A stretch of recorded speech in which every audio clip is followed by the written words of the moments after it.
Sobre adicionar um recurso de equipamento, é a mesma coisa que sala, só que em vez de você usar para uma sala de reunião, você vai usar para um equipamento, uma impressora, um data show, ou uma filmadora, ou um notebook, ou qualquer equipamento que você queira atribuir um calendário. A configuração é exatamente a mesma.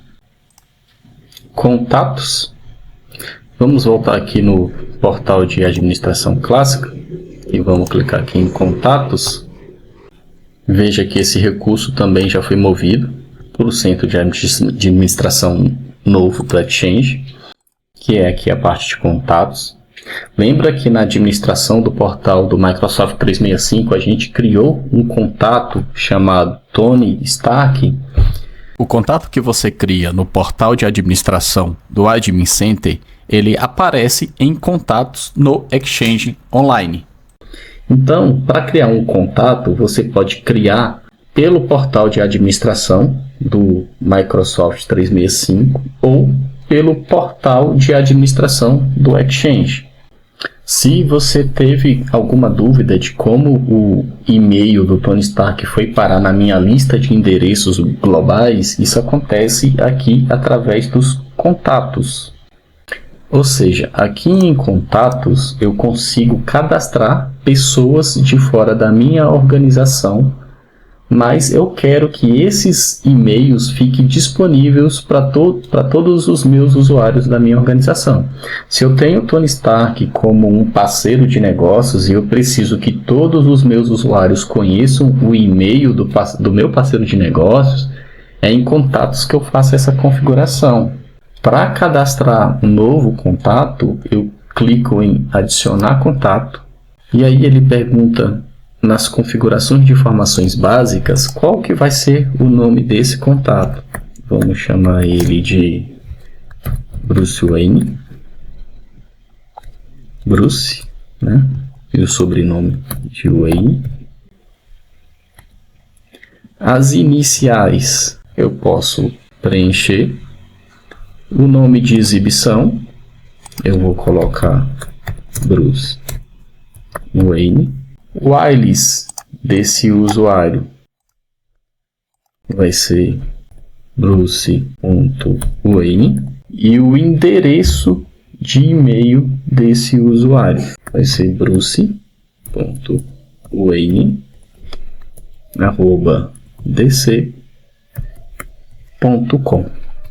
Vou clicar em próximo e aí eu tenho as configurações de informações de contato. Essa configuração ela é opcional, mas eu posso colocar aqui informações de contato. Eu posso colocar o celular, telefone comercial, o site, o endereço, a cidade, o estado, a província, o CEP, o país, a região, e também as informações sobre a organização do Bruce Wayne. Eu vou colocar aqui quais são as informações da empresa do Bruce Wayne, o título, o departamento, a empresa e o gerente. Eu vou deixar tudo em branco, vou clicar em próximo, e aí ele traz um resumo do meu contato para eu validar se está tudo certinho. Eu clico em criar, e ele vai fazer o processo de criação do meu usuário. Concluído. E aí, quando eu clico aqui em atualizar, vamos esperar ele ficar disponível, eu tenho esse e-mail disponível para os meus usuários. Agora eu vou voltar aqui no portal de administração clássica do Exchange e vou clicar aqui em compartilhadas. Ele já me dá uma recomendação aqui de usar a versão mais recente desse recurso, a que agora está disponível na caixa de correio no novo centro de administração do Exchange. Ou seja, aqui em caixas de correio eu também vou ter as minhas caixas compartilhadas. Então, eu tenho aqui as minhas caixas de correio e não tenho nenhuma caixa compartilhada ainda no momento. O que é uma caixa de correio compartilhada ou Share Mailbox?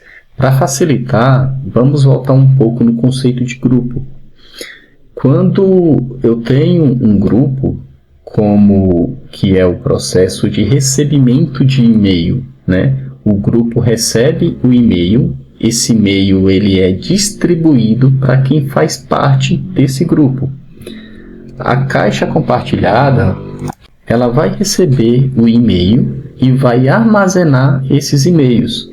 Porém, eu, como um administrador, eu consigo delegar outros usuários a acessarem essa caixa para terem acesso a esses e-mails. Da mesma forma que eu consigo delegar, eu também consigo remover a delegação. Ela é uma caixa de e-mail comum, porém que vários usuários têm acesso ao mesmo repositório de e-mail. A caixa compartilhada, ela não precisa de uma licença do Microsoft 365. Mas para eu criar uma caixa de e-mail compartilhada, eu preciso de ter pelo menos uma conta de e-mail de um usuário licenciada, ou seja, uma conta válida com licença. Eu posso criar a caixa compartilhada aqui pelo portal clássico, mas nós vamos fazer isso pelo novo centro de administração. Então, eu vou vir aqui adicionar uma caixa de correio compartilhada. Nome de exibição, eu vou colocar aqui Vingadores. Qual vai ser o endereço de e-mail dessa caixa? Vai ser vingadores@dgloliveira.com.br. Vou clicar em criar. Ele vai adicionar a nossa caixa de correio. A caixa de correio, ela foi criada com sucesso e ele dá uma mensagem aqui que a caixa de correio compartilhada foi criada e pode demorar alguns minutos até que ela esteja disponível para poder adicionar membros. Veja que ainda eu não consigo editar essa caixa, porque ela está sendo provisionada lá do lado da Microsoft, mas ele já me dá a opção aqui de adicionar usuários a essa caixa. No portal de administração antigo, quando eu crio uma caixa compartilhada e não coloco nenhum usuário com permissão concedida nessa caixa, ele já me reclama que nenhuma permissão foi concedida. E ele te pergunta, deseja criar mesmo assim? Se você der um sim, a caixa ela vai ser criada, mas ninguém vai ter acesso a ela. Então, nós vamos aqui clicar em adicionar usuários a essa caixa de correio e nós vamos adicionar os membros com permissão de acesso a essa caixa de correio. Eu vou aqui em adicionar membros. Nós vamos escolher aqui, vamos colocar a Carol Davis. Vamos colocar o Thor Ragnarok. E vamos colocar a Natasha Romanoff. E vou clicar em salvar. E aí ele pergunta, adicionar permissões de representantes. Tem certeza que deseja adicionar permissões de representante para essa caixa de correio? Você vai confirmar. E ele vai me dar uma mensagem. Aguarde enquanto adicionamos as permissões. Membros de caixa de correios atualizadas. Aí ele fala que os usuários foram adicionados com êxito à caixa de correio compartilhada e pode levar até 60 minutos para que a alteração seja eficaz no Outlook e no Outlook Web. Vou clicar em voltar. Eu vou fechar essa tela e vou pedir aqui para atualizar. Veja que aqui está a nossa caixa compartilhada. Vingadores. Escrevi até errado o nome, mas a gente pode corrigir. E veja que o tipo de destinatário ele é uma Share Mailbox. Então, quando eu clico nessa caixa, ele me traz a configuração, semelhante como é a configuração de usuário. E eu tenho aqui o nome. Eu posso gerenciar as informações de contato. Lembra que eu escrevi o nome errado? Vou corrigir. É Vingadores e não Vingares. E vou pedir para salvar.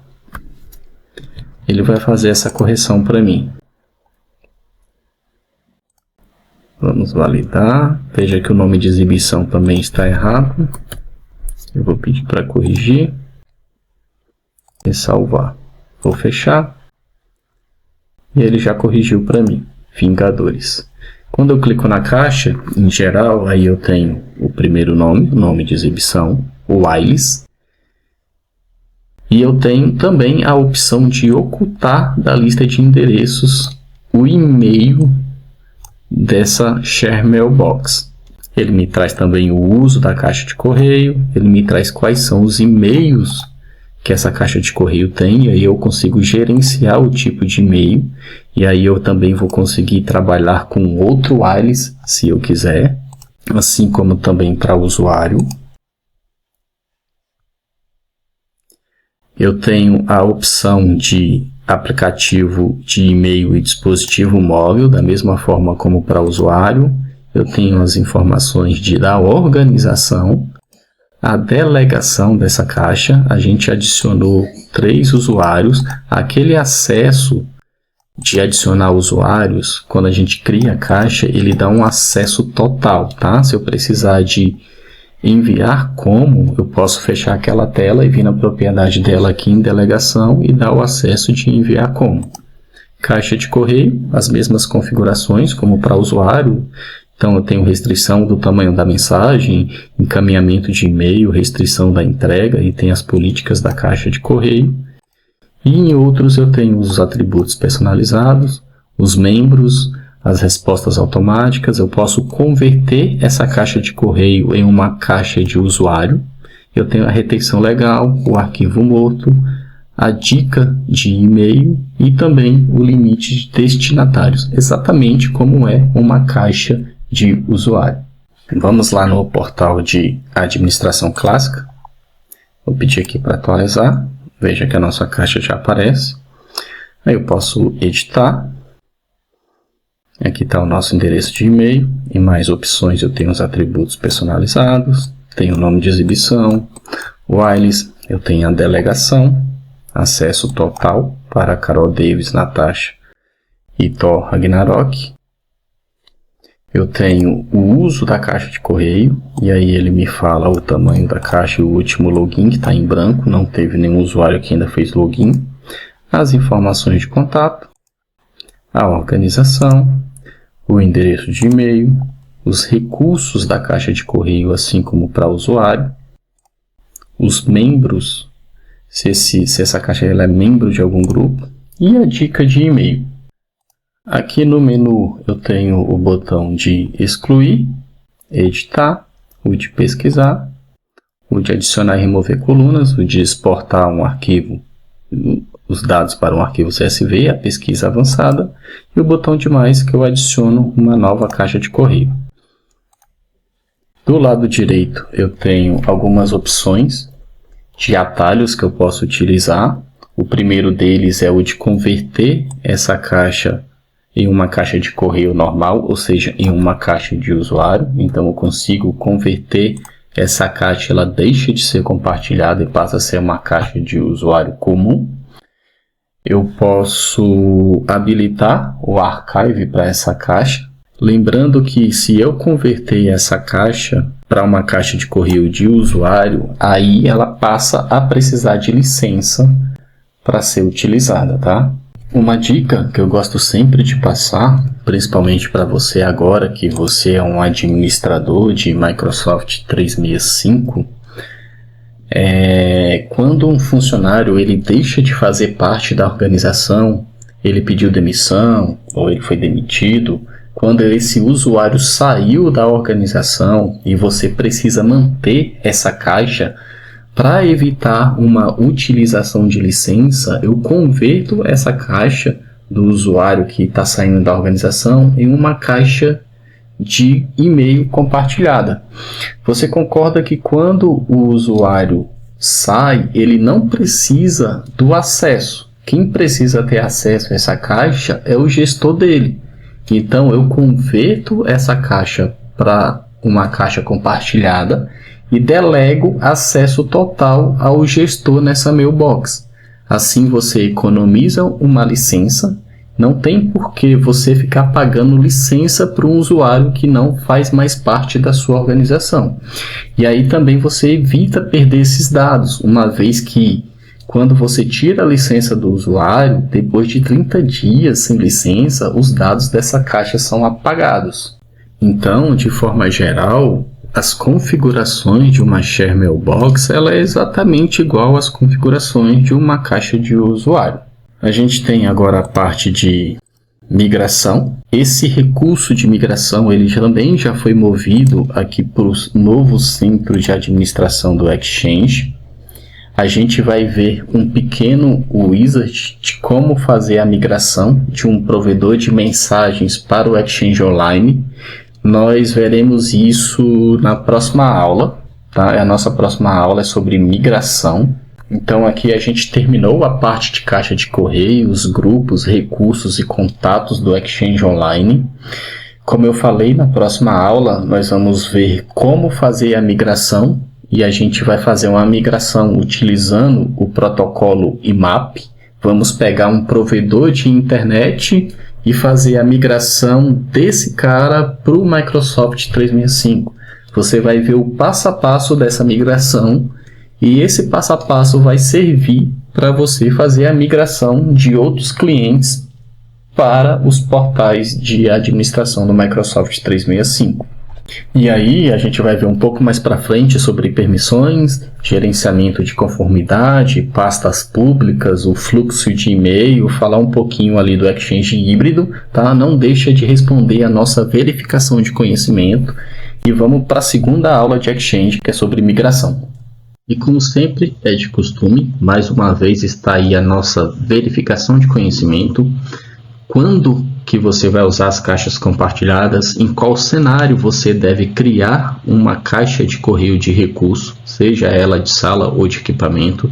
Quais são os grupos, o que são na verdade grupos do Microsoft 365 e o que é uma lista de distribuição? Tá ok? Não esquece, faça seu laboratório. Da mesma forma que a gente está fazendo aqui o nosso laboratório e a gente está fazendo a nossa parte teórica, a parte prática, é importante também você seguir o seu laboratório, todas as atividades que nós estamos fazendo para você exercitar ainda mais e reter o conhecimento. Tá ok? Vamos para a próxima aula.